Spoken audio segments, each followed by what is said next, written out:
ಇಂದಿನ ಜೀವನದಲ್ಲಿ ಹಣಕ್ಕಿಂತ ಹೆಚ್ಚು ಕೊರತೆ ಇರುವುದು ಮನಃಶಾಂತಿ.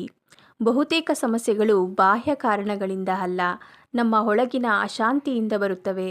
ಇಂದು ಹೇಳುವ ಈ 10 ವಿಧಾನಗಳು ನಿಮ್ಮ ಮನಸ್ಸನ್ನು ನಿಧಾನವಾಗಿ ಆದರೆ ಸ್ಥಿರವಾಗಿ ಶಾಂತಗೊಳಿಸುತ್ತವೆ.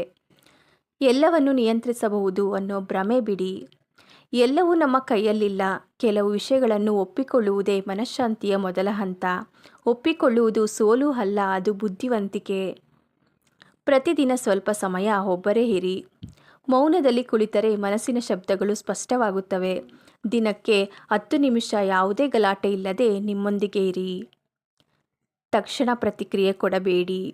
ಕೋಪ, ದುಃಖ, ಗೊಂದಲದ ಸಮಯದಲ್ಲಿ ಪ್ರತಿಕ್ರಿಯೆ ಕೊಟ್ಟರೆ ಪಶ್ಚಾತ್ತಾಪ ಮಾತ್ರ ಉಳಿಯುತ್ತದೆ. ಸ್ವಲ್ಪ ವಿರಾಮ ಬಹಳ ಸಮಸ್ಯೆಗಳನ್ನು ತಪ್ಪಿಸುತ್ತದೆ. ಹೋಲಿಕೆ ನಿಮ್ಮ ಶಾಂತಿಯ ಕಳ್ಳ. ಇತರರ ವೇಗ ನಿಮ್ಮದಲ್ಲ, ಇತರರ ಗುರಿ ನಿಮ್ಮದಲ್ಲ. ನಿಮ್ಮ ಪ್ರಯಾಣವನ್ನು ನಿಮ್ಮದೇ ಹೆಜ್ಜೆಗಳಿಂದ ಮಾಡಿ. ನಿಮ್ಮ ಮಿತಿಗಳನ್ನು ಗೌರವಿಸಿ. ಎಲ್ಲವನ್ನೂ ಮಾಡಲು ಸಾಧ್ಯವಿಲ್ಲ, ಎಲ್ಲರನ್ನೂ ಸಂತೋಷಪಡಿಸಲು ಸಾಧ್ಯವಿಲ್ಲ. ಮಿತಿ ಅರಿತ ವ್ಯಕ್ತಿಗೆ ಒತ್ತಡ ಕಮ್ಮಿ. ದೇಹದ ಆರೈಕೆ ಮನಸ್ಸಿನ ಆರೈಕೆ.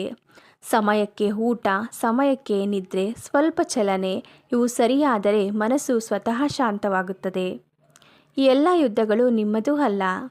ಕೆಲವು ವಾದಗಳನ್ನು ಗೆದ್ದರೂ ಮನಸ್ಸು ಸೋಲುತ್ತದೆ.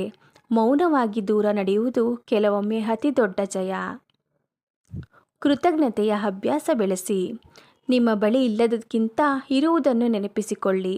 ಕೃತಜ್ಞ ಮನಸ್ಸಿಗೆ ಅಸಮಾಧಾನ ಉಳಿಯುವುದಿಲ್ಲ. ಸುದ್ದಿಗಳು ಮತ್ತು ಸೋಷಿಯಲ್ ಮೀಡಿಯಾಕ್ಕೆ ಮಿತಿ. ಅತಿ ಹೆಚ್ಚು ಮಾಹಿತಿ ಮನಸ್ಸನ್ನು ಗೊಂದಲಗೊಳಿಸುತ್ತದೆ. ದಿನಕ್ಕೆ ಸ್ವಲ್ಪ ಸಮಯ ಸಾಕು. ನಿಮ್ಮ ಶಾಂತಿಗೆ ಮಿತಿ ಅಗತ್ಯ. ಎಲ್ಲವೂ ಶಾಶ್ವತವಲ್ಲ ಅನ್ನೋದನ್ನು ನೆನಪಿಡಿ. ಸಂತೋಷವೂ ಶಾಶ್ವತವಲ್ಲ, ದುಃಖವೂ ಶಾಶ್ವತವಲ್ಲ. ಈ ಸತ್ಯ ಅರಿತವರಿಗೆ ಭಯ ಕಡಿಮೆ, ಧೈರ್ಯ ಹೆಚ್ಚು.